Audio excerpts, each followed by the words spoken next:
하겠습니다. 우리 다 같이 찬송가 43장 1절 펴시고 일어나셔서 찬송 부르심으로 어버이 주일 오전 예배를 하나님 앞에 드리겠습니다.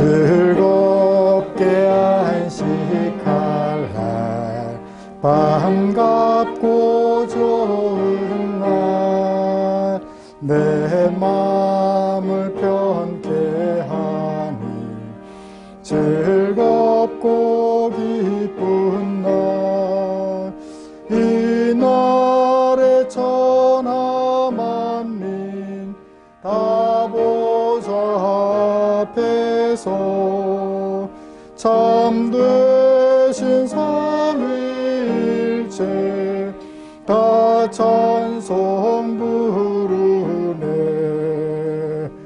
아멘. 오라 우리가 여호와께 노래하며 우리의 구원의 반석을 향하여 즐거이 외치자. 여호와는 크신 하나님이시요 모든 신들보다 크신 왕이시기 때문이로다. 아멘.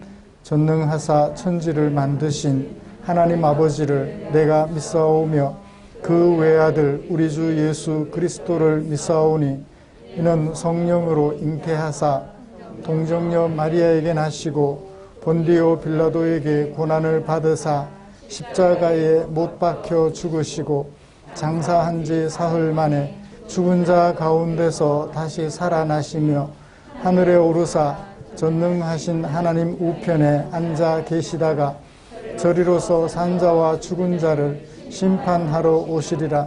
성령을 믿사오며 거룩한 공회와 성도가 서로 교통하는 것과 죄를 사하여 주시는 것과 몸이 다시 사는 것과 아멘. 찬송가 32장입니다.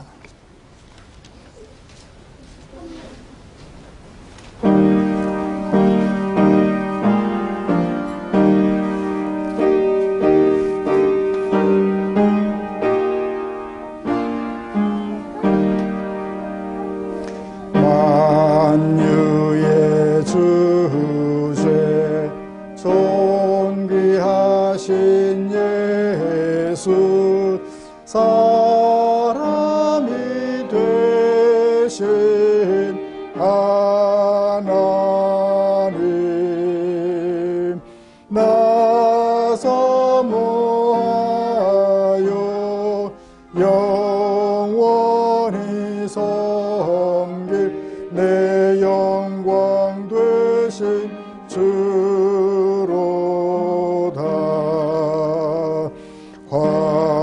화려한 동산 무성한 저수목 아름답고 묘하나 순전한 예수 더 아름다워 봄 같은 기쁨 주시네. 광명한 해와 명랑한 저 달빛 수많은 별들 빛나나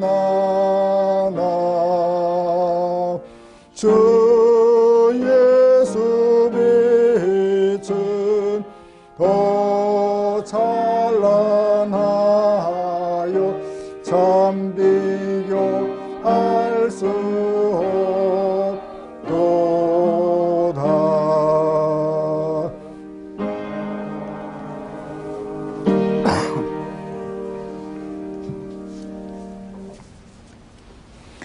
교독문 98번 어버이 주일 교독문 함께 교독하겠습니다.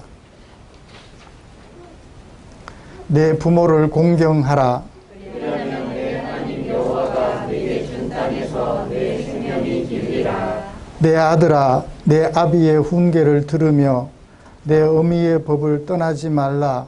이는 내 머리에 아름다운 관이요 내 목에 금사슬이라. 너는 낳은 아비에게 청종하고 내 늙은 어미를 경히 여기지 말지니라. 내 부모를 즐겁게 하며 너를 낳은 어미를 기쁘게 하라. 자녀들아, 주 안에서 너희 부모에게 순종하라. 이것이 옳으니라. 내 아버지와 어머니를 공경하라. 이것은 약속이 있는 첫 계명이니 이로써 네가 잘 되고 땅에서 장수하리라. 아멘. 자리에 앉으셔서 찬송가 578장 함께 부르시겠습니다.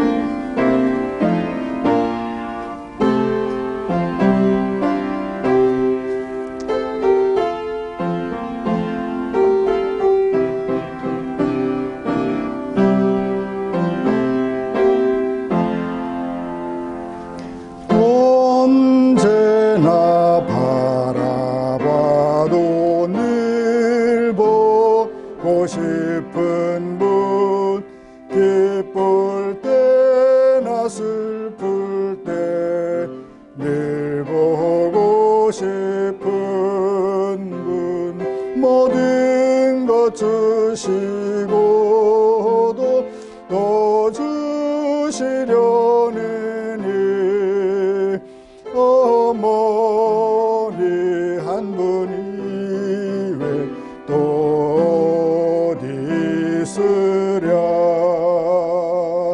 나 항상 거스려도 다 용서하시고 나를 웃게 하시려고 어머니 오시네. 집 떠나 먼 곳에서 나 방황하여도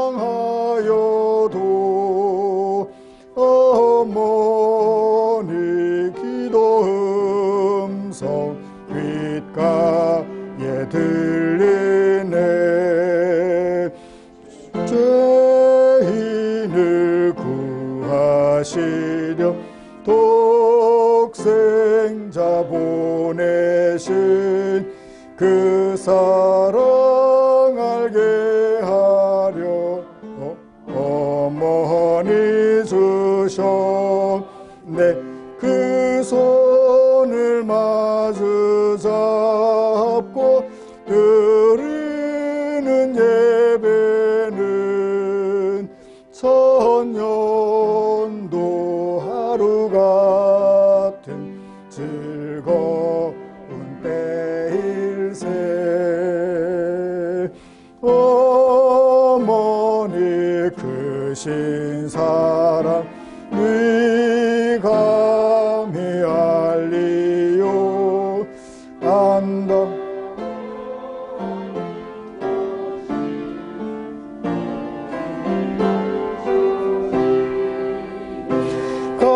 갚는다 장담해도 못 갚는 것 내 평생 기도 중에 어머니 부르리.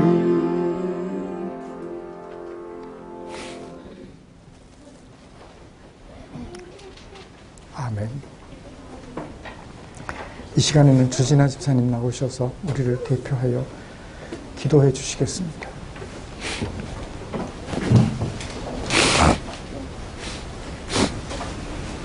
기도드리겠습니다. 우리를 죄악 가운데 구원하신 하나님 아버지, 측량할 수 없는 사랑하심으로 저희를 세상 가운데서 지켜주시고 주의 품으로 인도하시네 무한한 감사를 드립니다. 아멘. 어버이 주일을 맞아 주님께서 한자리에 불러 모아주셨으니 모든 가정들을 사랑과 믿음과 은혜가 충만한 가정이 되게 하여 주시옵소서. 주님, 부모님의 사랑 속에서 태어난 자녀들의 하나님의 은혜의 영이 믿음으로써 성장하게 하시고 부모님을 사랑하고 존경하게 하여 주시옵소서. 아멘. 부모들은 어릴 적 부모님으로부터 자신들이 받고 자란 사랑을 자녀들에게 다시 베풀게 하시고 가정이 상실되고 파괴되고 있는 지금 이 시대에 모든 가정들마다 주님의 은혜로 사랑이 회복되길 소망합니다. 아멘. 사랑의 하나님, 아직 주님을 알지 못하고 영접하지 못한 가족 구성원이 있다면 속히 주님께서 손을 내리시어 건지시고 온 가족이 주님의 평안 속에서 날마다 주님의 영광을 드러내며 말씀 안에서 승리하는 가정이 되길 소망합니다. 아멘. 이 시간 각자의 어려움을 갖고 주의 전에 나온 성도들이 있습니다.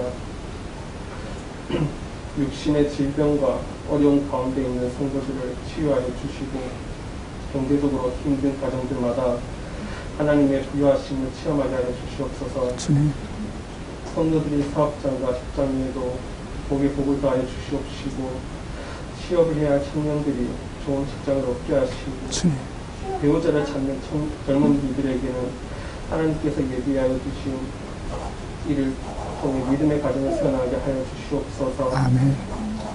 단위에 세우신 다윗 목사님을 특별히 사랑하여 주시다 영육간의 건강함을 주시고 말씀을 전하실 때마다 성령의 능력으로 이끌어 주셔서 권세 있는 주님의 말씀이 선포되게 하시고 주여, 듣는 성도들이 주님의 놀라우신 은혜를 체험하게 되는 복된 시간이 되게 하여 주시옵소서. 예배를 위해 헌신하는 이들의 성김을 기뻐 받아주시길 간절히 소망하오며 이 모든 말씀을 우리의 죄송에 구하신 우리 예수 그리스도의 이름으로 기도드렸습니다. 아멘.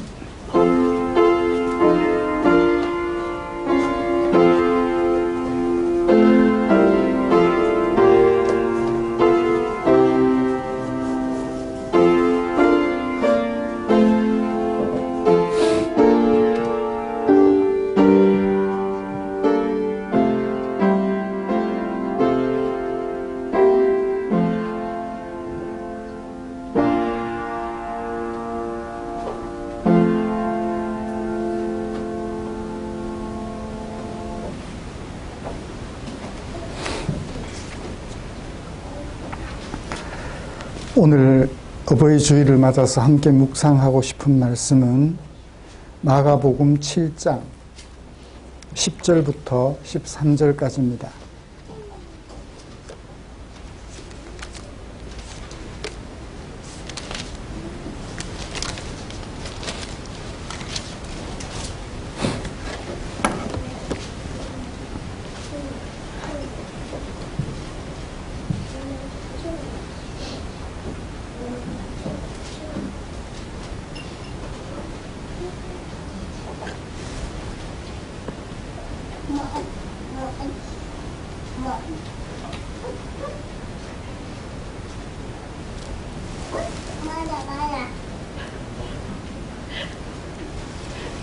찾으신 줄 알고 한 목소리로 천천히 같이 읽겠습니다.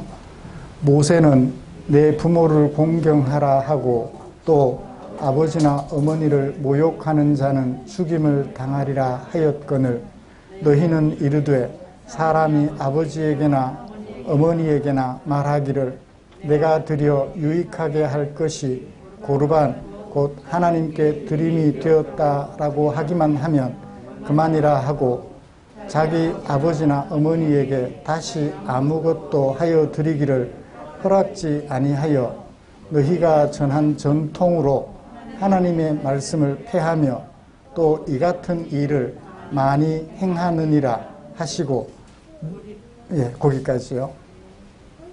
아멘입니다. 오늘 찬양은 제가 기쁨으로 찬양 속에 꽂아 드렸던 높고 높은 하늘이라, 이것으로 같이 찬양을 불렀으면 합니다. 원래 이 가사가 3절까지 있는 것인데 학교에서 학생들에게 보편화시키면서 3절은 빼고 1절과 2절만 그렇게 했다고 합니다. 같이 이것을 부르면서 부모님의 은혜를 새기면서 하나님께 찬양 드리겠습니다.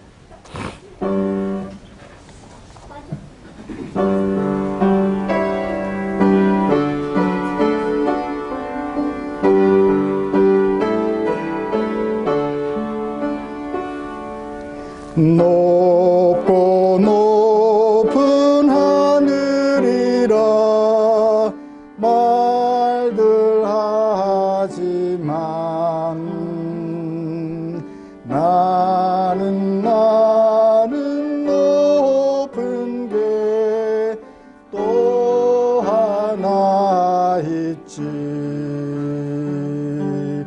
낳으시고 키우시는 어머님 은혜, 푸른 하늘 그보다도 높은 것 같아. 넓고 넓은 바다라고 말들 하지만 나는 넓은 게 또 하나 있지. 사람 되라 이르시는 어머님 은혜, 푸른 바다 그보다도 넓은 것 같아. 산이라도 바다라도 따를 수 없는 어머님의 큰 사랑, 거룩한 사랑, 날마다 주님 앞에 감사드리자.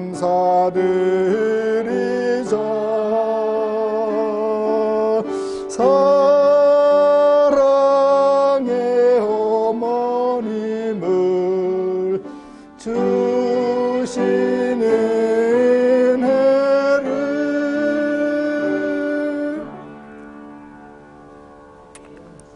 아멘.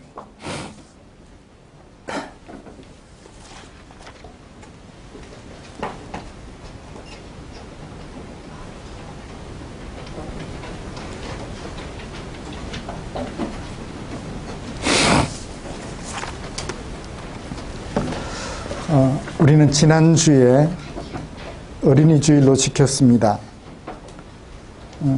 할례를 근거로 교회 안에서 종교적으로 차별하는 일이 있었었죠. 고린도 교회는 세상의 신분제 사회의 영향을 고스란히 받아서 교회 안에서 사람을 사회적으로 차별하였지요. 이런 교회에서 아름다운 성도, 아름다운 어린이의 모습은 어떠해야 할지 살펴보았습니다. 그래서 제목을 거꾸로 살아가는 어린이라는 제목으로 말씀을 나누었었죠. 이런 사회와 교회 속에서 세상을 거꾸로 살아가는 어린이, 세상을 거꾸로 살아가는 성도가 되어야 한다는 바울의 권면을 살펴보았습니다. 왜곡된 세계관과 왜곡된 가치관으로 차별하는 세상에서 사람을 차별하지 않는 그리스도인이 되어야 한다라는 바울의 권면을 들어보았습니다. 차별로 인하여 상처와 갈등이 있는 세상에서 사람들의 종이 되어 같이 차별하는 사람들이 되지 아니하고 하나님과 함께 살아서 차별로 인한 갈등을 치료하는 그리스도인이 되어야 한다는 말씀을 귀 기울여 들어보았습니다. 이런 말씀을 들은 우리는 지난 한 주간 동안 어떻게 생활하셨을까요? 우리 성도님들의 삶을 제가 마음속으로 그려봅니다. 아마 하나님의 말씀, 이런 하나님의 말씀을 지침으로 삼아서 멋있게 생활하셨을 것이라고 믿어 의심하지 않습니다. 이처럼 변함없는 하나님의 성숙한 백성으로 살아가면서 오늘은 어버이 주일로 지내려고 합니다. 어버이 주일로 지내는 우리를 위하여 하나님께서는 당신의 마음을 성경에 담아 주셨지요. 오늘은 그 중에 마가복음 7장 10절부터 13절에 담아 주신 하나님의 마음을 살펴보면서 은혜를 나누며 어버이 주일을 보내고 싶습니다. 먼저 오늘 말씀을 살펴보려면 앞뒤로 문맥을 정리를 좀 해야 될 것 같아요. 사실은 1절부터 16절까지 하나의 서사를 5개의 문단으로 나누어서 하나의 서사를 구성하고 있습니다. 5절에 바리새인들과 서기관들이 예수님에게 질문하는 것으로 사건은 시작이 됩니다. 근데 그 질문을 하게 된 배경을 1절부터 4절까지 말씀에 담아두고 있어요. 이 바리새인들과 서기관들이 뭘 보았어요? 뭘 봤죠? 예수님의 제자들이 식사를 앞두고 손과 발을 씻지 않고 식사에 참여하는 것을 보았어요. 그게 사건의 배경이에요. 이걸 배경으로 해서 바리새인들과 서기관들이 예수님께 질문하며 예수님의 권위에 도전합니다. 이 장로들의 전통을 무시하는 당신의 제자들, 이러고도 당신이 메시아라 할 수 있습니까? 라는 식으로 질문을 하죠. 그들의 질문 앞에서 예수님은 무너질까요? 오히려 예수님이 예수님 되심을 드러낼 수 있을까요? 예수님의 예수님 되심을 6절부터 8절까지 드러내십니다. 어떻게 하시나요? 그들을 질책하셔요. 뭘 이용하여? 이사야 선지자의 말씀을 이용해서 니네들이 잘못하고 있다는 거예요. 내가 잘못하고 있는 거, 내 제자들이 잘못하는 것이 아니라 너희들이 잘못하고 있다는 거예요. 역전이 됐어요. 역전만 시켜놓고 끝날까요? 사건은 절정에 이릅니다. 9절부터 13절까지. 그래요. 그들을 질책하는 것으로 연결이 계속됩니다. 그죠? 이사야의 말씀을 인용한 다음에 그것을 바탕으로 질책하는 것으로 사건은 절정에 이르게 됩니다. 9절부터 13절까지. 그 다음에 14절부터 마지막 절까지는 무리를 향하여 교훈을 합니다. 이 바리새인들과 서기관들은 제껴놓고 거기 모인 무리들에게 사람을 정결케 하는 것이 무엇이냐? 전통이냐? 하나님의 말씀이냐? 하는 것을 가지고 무리들에게 교훈을 하지요. 사실 마가복음 6장까지는 예수님께서 기적적인 사건들을 베푸시면서 예수님의 정체성을 드러내셨습니다. 그래도 죄에 빠진 사람들은 예수님을 알아보지 못했어요. 예수님을 알아보지 못했습니다. 기적적인 사건들을 행하면 표적이잖아요. 그럼 예수님이 하나님이시구나 알아야 될 것 같은데 몰라요. 왜 그럴까요? 양심이 화인 맞으면 아무리 기적을 봐도 예수님이 누군지 몰라요. 자기들이 생각하는 고정관념이 있어서 그 고정관념에 묶여가지고 예수님의 예수님 되심을 전혀 의식하지 않아요. 이게 무서운 거예요. 그런 사람을 고집불통이라 그러죠. 또 뭐라고 그러나요?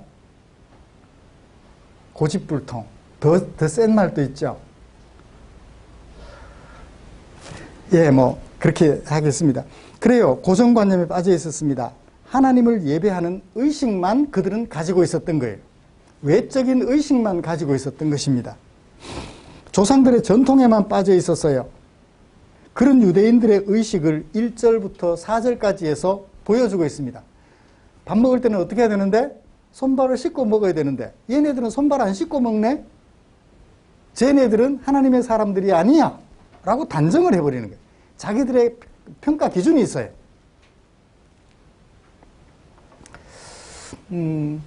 우리나라도 양편으로 나뉘어져 있잖아요. 양편으로 나뉘어져 있어서 서로를 삿대질하면 욕합니다. 내 기준에 맞춰서 상대방을 욕하는 거죠. 내가 보니까 너희들은 나빠. 이쪽에는 내가 보니까 너희들이 나빠. 그래가지고서는 서로 욕하는 거예요.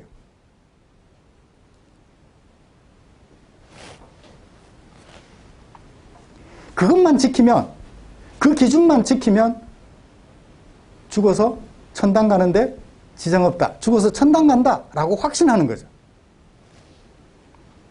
그렇게 하는 것이 하나님의 백성이 되는 길인 줄 알고 있었어요. 누가? 바리새인들과 서기관들이. 그들은 자기 자신들을 죄에서 건져내려고 이 땅에 사람으로 오신 예수님의 필요성을 전혀 의식하지 않았습니다. 인식하지도 않았어요. 여기 1절부터 16절에 기록된 내러티브에서는 그런 사람들의 내면을 예수님께서 여실히 드러내 보여주고 있습니다. 하나님이 하나님의 백성들에게 진정으로 원하는 것이 무엇인지를 밝혀주고 계시지요.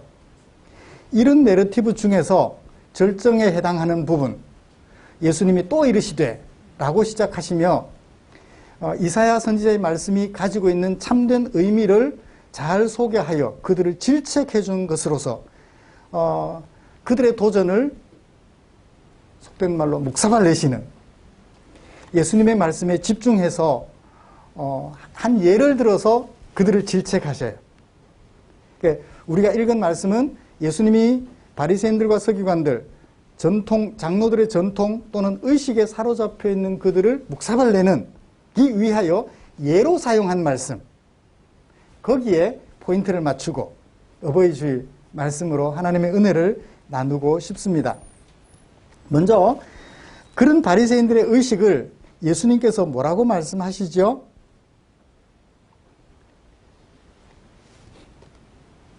6절에 보시면 이사야가 예언하였도다.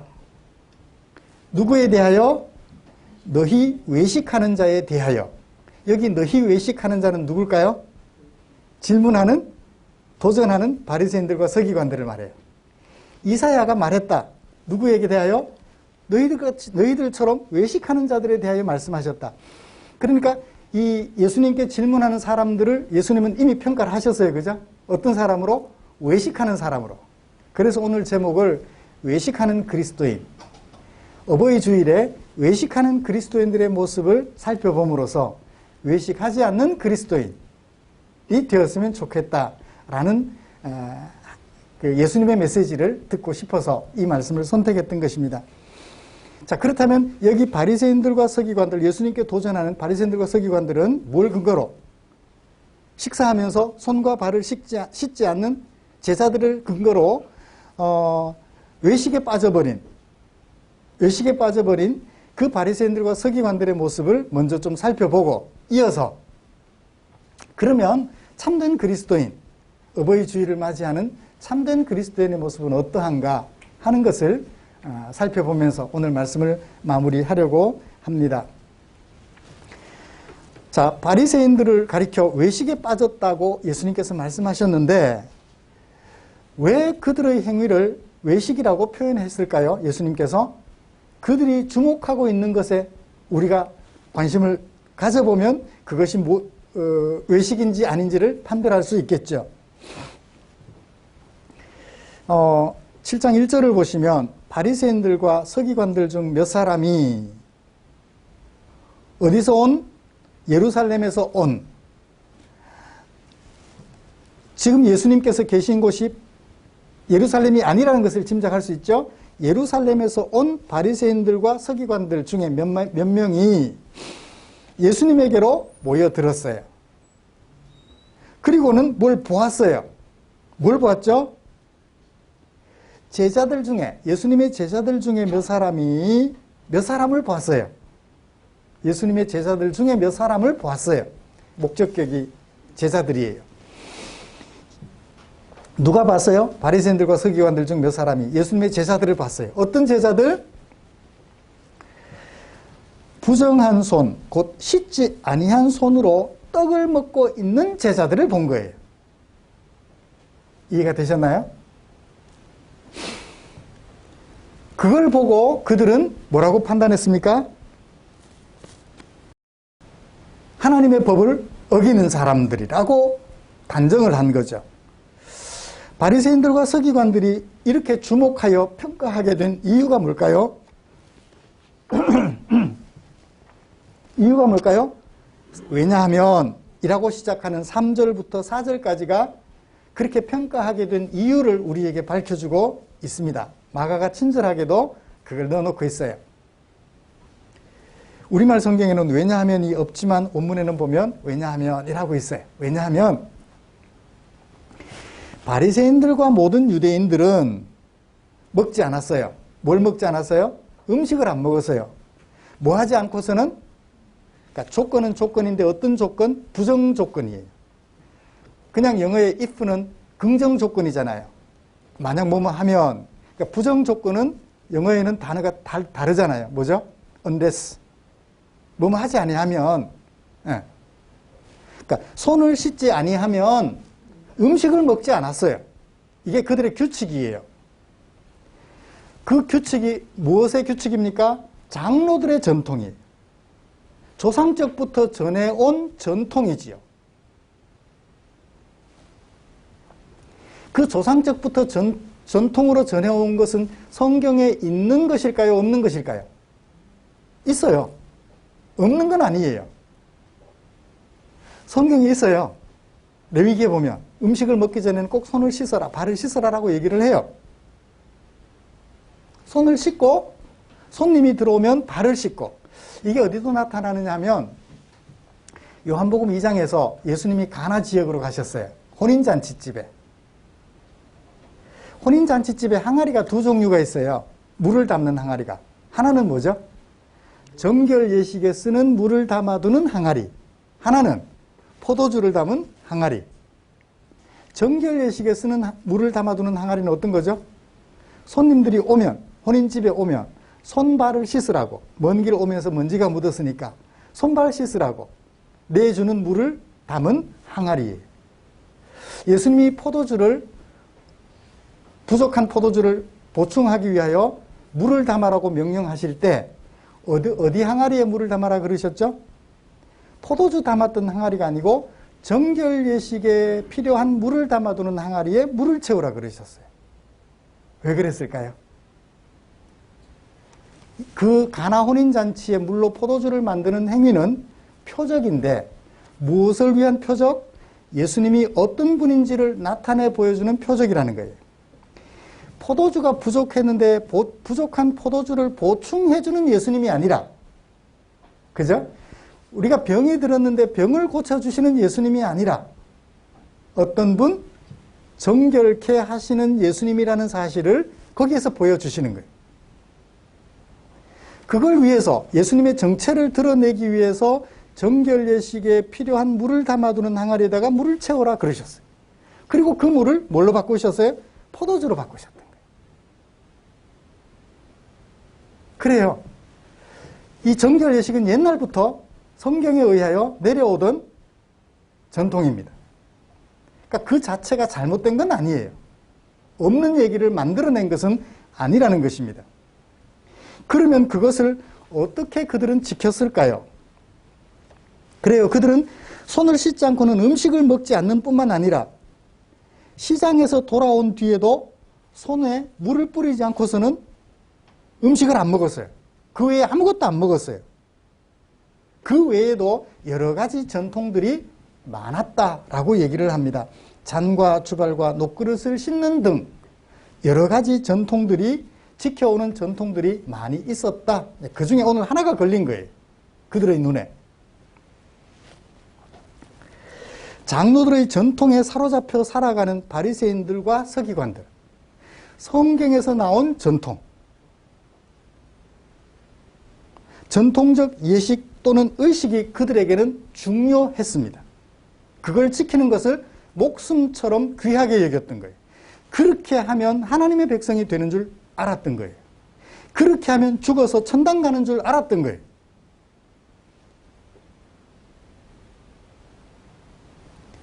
그들은 그 의식이 가지고 있는 정신에는 별 의미를 부여하지 않고 오직 그 껍데기 의식을 지키는 데만 몰두했고, 그런 그들의 행위를 예수님은 뭐라고 평가하셨어요?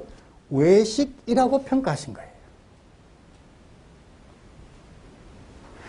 자, 예수님은 그들의 행위에 근거하여 외식하는 자들이라고 평가했는데, 그들은 자신들의 행위를 외식이라고 생각한 적 있나요? 없나요? 없어요. 그러고는 막 비난하는 거예요. 예수님은 바리새인들을 향하여 너희들 잘못됐어. 바리새인들은 예수님이 잘못됐어.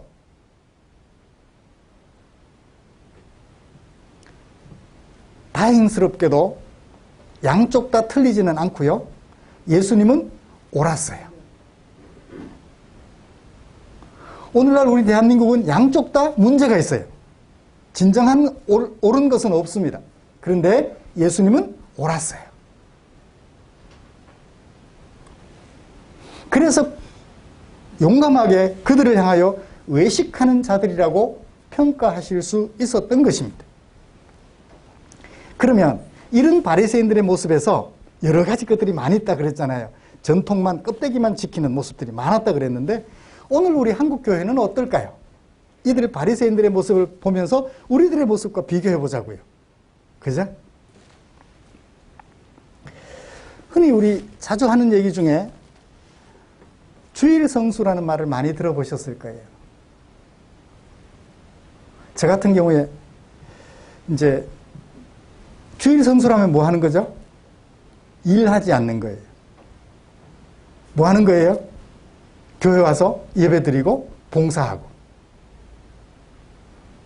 그걸 주일 성수라고 얘기를 해요. 주일날 뭐도 보면 안 돼요? 텔레비전도 보면 안 돼요. 운동도 하면 안 돼요. 오직 교회 와서 예배 드리고 봉사하고. 그걸 주일 성수로 알았죠. 그날은 학원 가면 돼요, 안 돼요? 그날은 공부하러 학원 가면 돼요, 안 돼요? 안 돼요, 그죠? 제가 대학을 졸업하고 취업을 하려고 여기저기 이력서를 넣는데, 이력서를 넣는 곳마다 시험 치는 날이 주일이에요. 그때 하나님의 은혜로 다시 예수님을 떠났다가 돌아온 지 얼마 되지 않을 때라 하나님 은혜 아니면 죽는 줄 알았어요. 버스를 타고 가도 자리에 앉는 법이 없었어요. 양보하는 것이 싫어서 누구든지 와서 앉으시라고 저는 서 있기를 좋아했어요. 갈등하지 않으려고. 양보할까 말까 갈등하지 않으려고.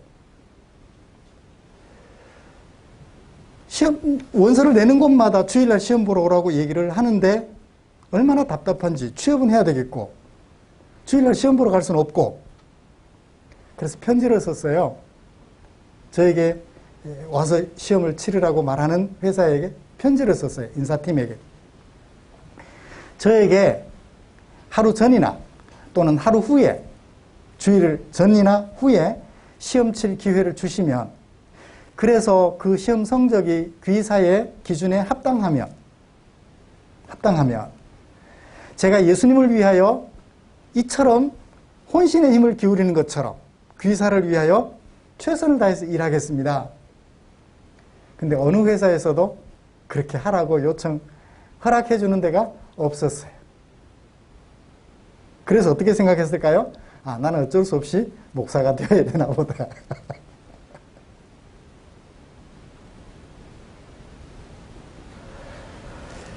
주일 성수를 그렇게 알았어요.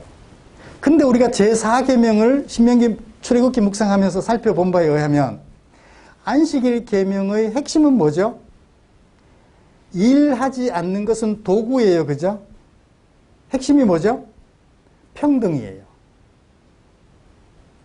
안식일에 일하지 않고 쉴 수 있는 사람은 어떤 사람? 신분제 사회에서 종업원이 쉴 수 있나요? 고용주가 쉴 수 있나요? 주인이 쉴 수 있나요? 주인은 쉴 수 있지만 노동자는 쉴 수가 없어요. 주인이 시키면 해야 돼요. 노예는. 그런 그들에게 안식일 계명을 통하여 주인인 너는 어떻게 해라? 네 집에 있는 아내나 자식이나 남종이나 여종이나 네 집에 유하는 객이라도 하다못해 뭐까지도 짐승들까지도 뭐같이 너와 똑같이 어떤 너 일하지 않고 쉬는 너와 똑같이 쉬게 하라.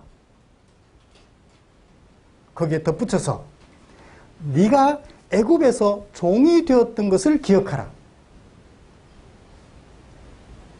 그 얘기는 더 이상 집에 있는 종들을 종 취급하지 말라는 거예요.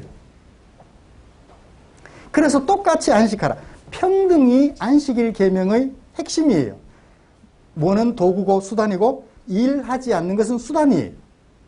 일하지 않는 것이 목적이 아니라 모든 가족들이, 신분을 초월해서 모든 가족들이 예수 안에서 종이 아니고 자유인이다 라는 것을 확인시켜 주는 것이 안식일의 본질적인 계명의 정신인데, 그 정신은 놓쳐버리고 그저 일하지 않는 것이 핵심인 것처럼 오해되어 왔어요.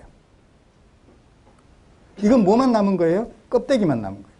의식만 남은 거죠. 전통만 남은 거죠. 한국교회의 오류입니다. 만약에 오늘날도 여전히 신분제가 있다면 한국교회는 어떻게 해야 돼요? 주인도 노예도 함께 예배당에 와서 주인님, 종아 이렇게 말하지 않고 예수 안에서 똑같은 자유인이 되어서 함께 하나님을 예배할 수 있는, 그게 안식일 계명의 핵심인데 잘못 지켜지고 있죠. 껍데기만 남아있죠.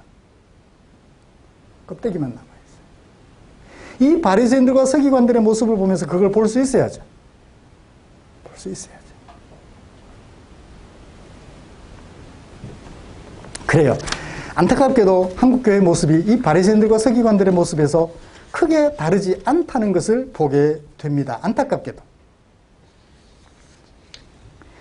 차별 없는 안식, 그것을 말함에도 불구하고 장로들의 전통, 껍데기만 남은, 한국교회의 전통, 주일 성수만 남아있었던 것이죠. 자, 그러면 이런 외식에 사로잡혀 있는 바리새인들과 서기관들에게 예수님이 그들의 생각이 외식이라는 것을 증명해 보여줘야 되잖아요. 예를 들어 주셔요. 오늘 말씀에서. 어디서? 9절부터 13절에서. 9절부터 13절에서.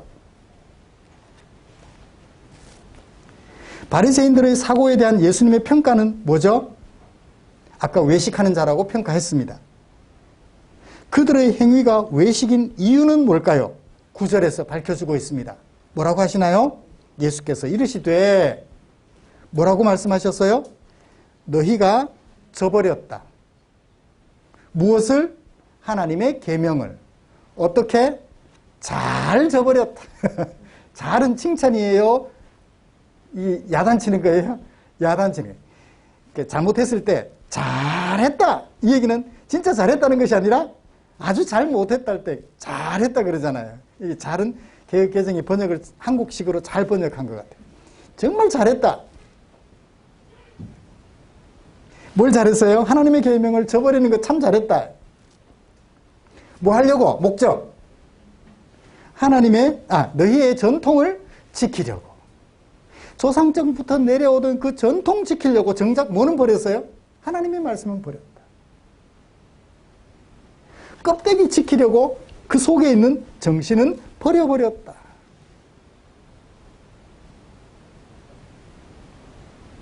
과일이라면 껍데기 먹고 씹어버리면 돼요. 그죠? 근데 하나님의 말씀은 과일이 아니에요. 껍데기는 버려도 뭐는 취해야 돼요? 그 속에 있는 정신은 취해야 되는데. 법을 살필 때는 항상 뭘 생각해야 된다? 정신. 헌법 정신이라 그러죠. 정신을 살펴야 돼요. 법률가들이 자주 말하는 헌법 정신에 부합하느냐 하지 않느냐 평가해야 된다. 그래서 뭘 설치했어요? 우리나라에는 헌법 무슨 위원회죠? 갑자기 또 이렇게 생각하려면 기억이 안 나요. 대법원 말고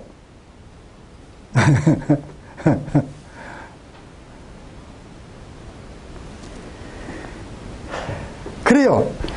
전통을 지키려고 하나님의 계명을 저버리는 그것이 외식인 이유가 되는 것입니다. 어떻게 그렇게 평가할 수 있죠? 이제 예를 들었어요. 오늘 말씀으로 돌아옵니다. 어버이 주일이니까요. 모세가 뭐라고 말씀했나요? 모세가 말했다. 무엇을? 너는 내 부모를 공경하라고. 제 몇 계명인가요? 5계명이에요. 내 부모를 공경하라고 말씀하였다. 또 무슨 말씀하였어요? 아버지나 어머니를 모욕하는 자는 죽임을 당한다. 모욕하는 자는 당한다. 뭘? 죽임을. 누구를 모욕하는? 아버지와 어머니를 모욕하는 자는 죽임을 당한다. 당해야 한다. 라고 말씀해요. 죽임을 죽임당한다.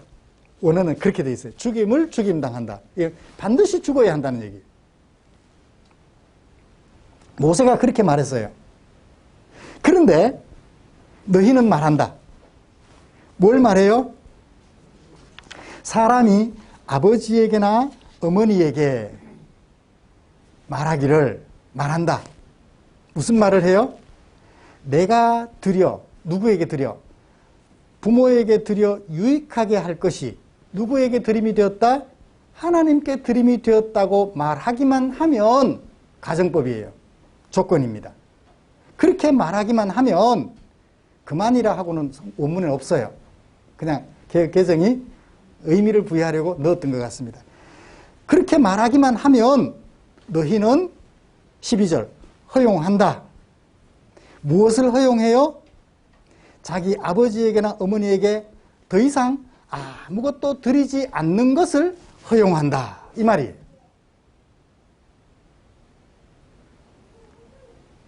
이해가 되셨나요?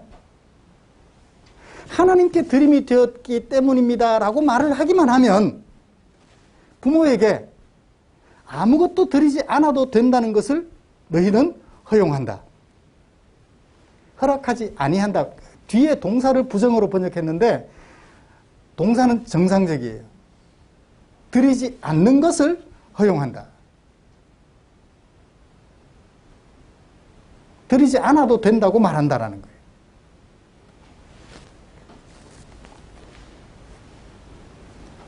(13절) 이와 같이가 들어가면 참 좋아요. 이와 같이 너희는 행한다. 이 같은 일을 얼마나 많이 어떤 말, 어떤 것을 전통으로 하나님의 말씀을 폐하는 행위를 많이 행하고 있다. 그게 뭐예요? 부모에 대한 얘기. 자, 하나님께 드림이 되었다라고 하면 엄마 아빠가 지금 늙어서 끼니를 굶고 있는데 하나님께 드림이 되었다라고 말하면 엄마 아빠 굶어 죽기 직전인 엄마 아빠 아버지에게 식사를 대접 안 해도 된다는 얘기예요. 자, 하나님께 드리는 것이 뭐죠? 서약이에요. 서원이에요. 내가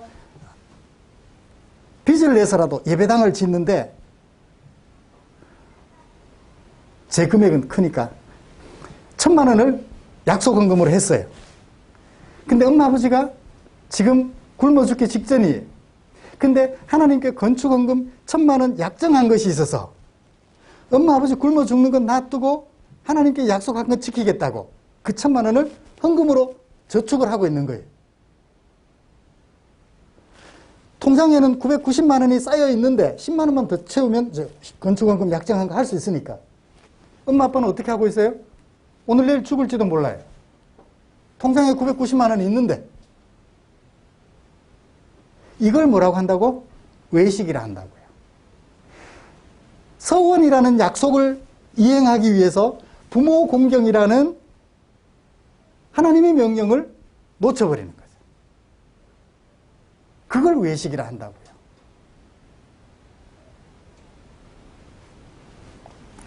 자, 이제 우리는 어버이 주일에 무엇을 어떻게 해야 될지 예수님이 예로 드신 말씀에서 충분히 정의할 수 있었습니다. 부모 공경은 교회를 위하여 그 어떤 것 하는 것보다도 중요하다라는 것을 알았습니다. 그죠? 그게 껍데기를 포기하고 그 정신, 속을 살려야 되는 것이 무엇인지를 우리가 살펴보았습니다. 교회 헌금하지 않더라도, 서원한 것 헌금하지 않는 한이 있더라도 뭘 해야 된다? 부모님을 섬기고 공경해야 한다라는 사실을 우리에게 소개해주고 있는 것입니다. 그래요. 교회 간다고 엄마 아버지가 주일날 긴급하게 해야 될 일이 있다고 얘기를 해요. 얘들아, 이거 어떡하니? 오늘 주일인 줄 아는데 이거 안 하면 어떻게 돼? 그럴 때는 어떻게 해요? 엄마 아버지를 모욕할 것이 아니라, 오늘 주일인데 어떻게 그걸 얘기할 것이 아니라 어떻게 해요?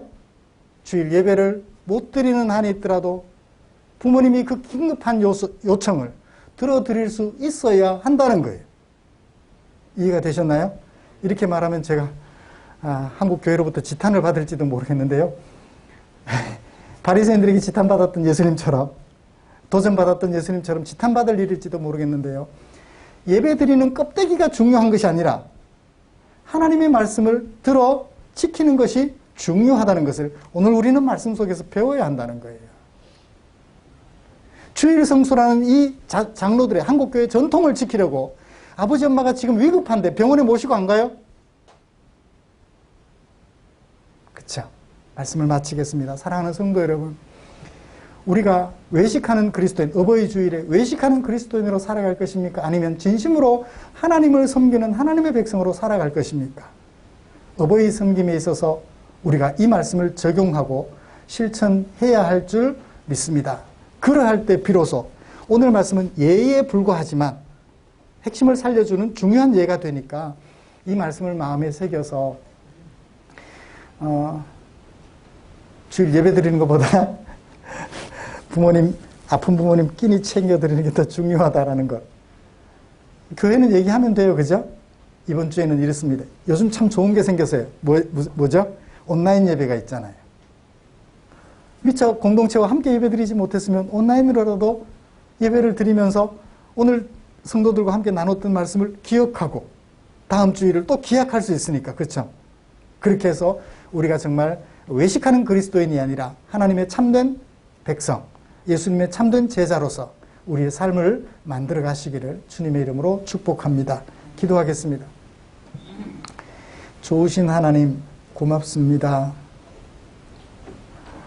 오늘 온갖 표적을 보여주었지만 예수님의 예수님됨을, 예수님이 사람으로 오셔야 될 필요성을 인지하지 못하고 오히려 예수님을 대적했던 바리새인들과 서기관들의 모습을 살펴보면서 또 그들에게 들려주시는 예수님의 말씀을 살펴보면서 참 하나님의 백성됨의 모습이 무엇인지, 예수님의 참 제자된 모습이 무엇인지를 살펴볼 수 있었습니다. 이제 우리로 하여금 예수님을 믿고 하나님의 백성이 되게 했으니 이 예수님의 말씀을 마음에 새겨 의식뿐인 껍데기보다는 그 껍데기 속에 담겨있는 참 정신을 잘 새겨서 우리에게 허락하신 부모님의 마음을 기쁘게 해드리고 최선을 다하여 공경하며 섬기는 아름다운 자녀들의 삶이 되도록 은혜 내려 주시옵소서.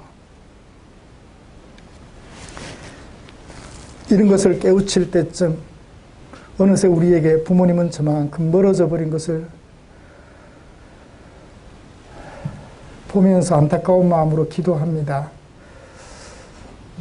이런 삶을 뉘우치며 우리 주변에 있는 어른들을 우리의 부모님처럼 그렇게 잘 섬겨 기쁘시게 해드리는 젊은 우리가 되도록 은혜 내려 주시옵소서. 우리를 사랑해 주신 주께 감사드리며 예수님의 이름으로 기도드립니다. 아멘. 찬송가 634장 부르시면서 준비한 헌금 드리겠습니다.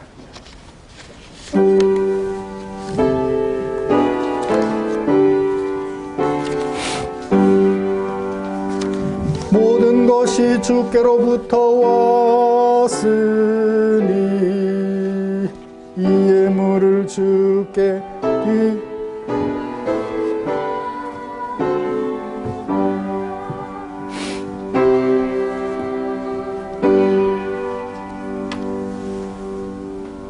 기도드리겠습니다.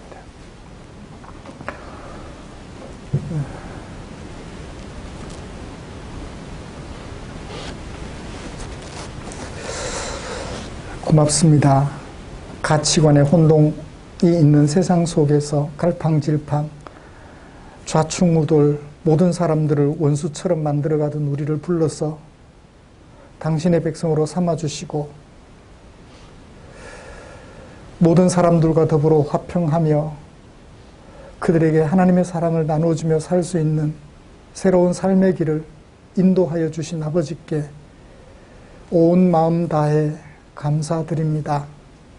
이런 하나님의 백성으로 불러주신 것 감사하여 내게 사용하라고 맡겨주신 물질 가운데 얼마를 헌금으로 구별하고 보관해 두었다가 주일을 맞아 성도들과 더불어 예배드리면서 교회에 헌금으로 드렸습니다. 이런 아름다운 성도님들의 마음을 주께서 기억해 주시고 복 주시옵소서. 험한 세월 살아가는 동안 하나님께서 내게 일용할 양식으로 공급해 주신다는 사실을 한순간도 잊지 않도록 매 순간순간 간섭하시고 그 걸음을 의의 길로 인도하여 주시옵소서. 주님 앞에 기도합니다. 드린 헌금 축사해 주셔서 이 헌금 사용되는 그곳에 주의 영광 나타나게 하여 주시옵소서. 삶의 무게에 눌려 쓰러져 있는 지체들 일으켜 세워드리고 주려 배고파하는 지체들 배를 채워드리며 아파서 몸부림치는 지체들을 낫게 하는 일에 쓰고 남음이 있도록 주님 축복하여 주시옵소서. 우리를 사랑하여 당신의 백성 공동체로 불러주신 것을 감사하며 우리 구주 예수님의 이름으로 기도드리옵나이다. 아멘.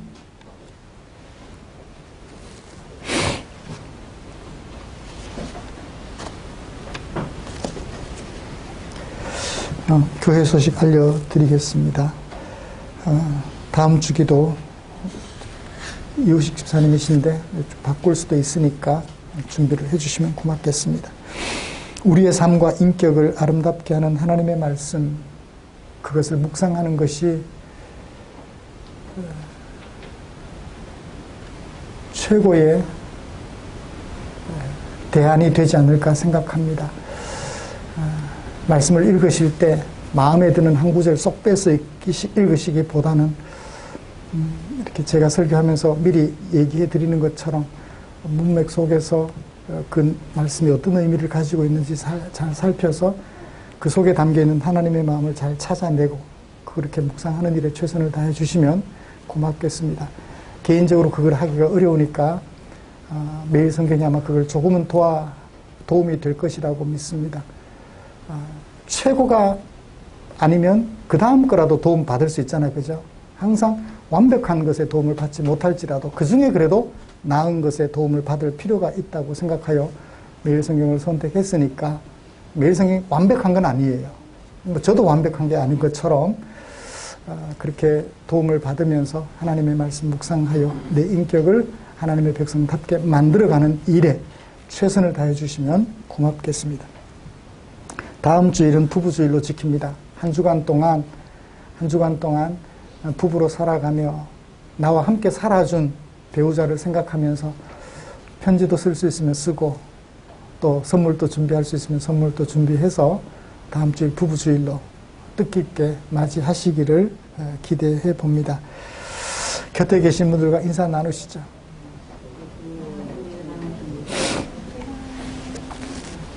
다음 주일에는 웬만하면 같이 모여서 부부가 같이 모여서 예배 드릴 수 있으면 좋겠다 생각합니다. 없는데 어떡해요? 없으면 어쩔 수 없고 형편상 또 그러면 또 뭐 어쩔 수 없고 일단 한 주간 동안 나와 함께 살아준 배우자에 대하여 좀 깊은 생각들을 하면서 지내면 좋겠다 생각합니다. 인사 나눴나요?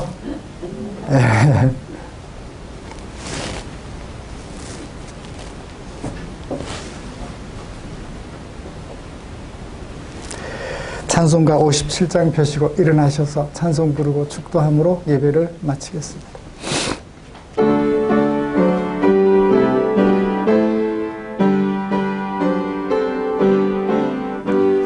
오늘 주신 말씀에 새 힘 얻어서 세상으로 가서 살아갈 때에 나 혼자 힘으로 늘 부족하오니 주여 나를 도우사 승리하게 하소서.